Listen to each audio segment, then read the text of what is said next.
Experiencing dropped calls or data with T-Mobile? It's often due to tower handoff issues, SIM card problems, or coverage gaps. Tower handoffs occur when your phone switches between cell towers, and failures happen if there isn't good signal overlap. SIM cards, which authenticate you on the network, can cause issues if outdated or damaged. Coverage gaps, particularly in rural areas and on highways, also lead to drops. To quickly troubleshoot, first, ensure your SIM card is properly seated and up to date. Next, check T-Mobile's coverage map for known dead zones.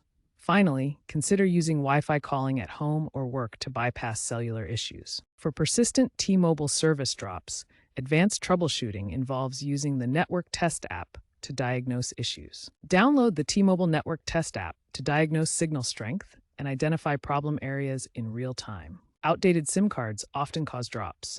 Upgrade to an eSIM for better compatibility and fewer issues. For coverage gaps at home, consider a T-Mobile network extender to boost signal indoors.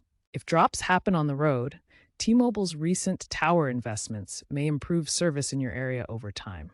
Regular software updates include fixes for handoff algorithms, like the 2024 Tower Hopper update.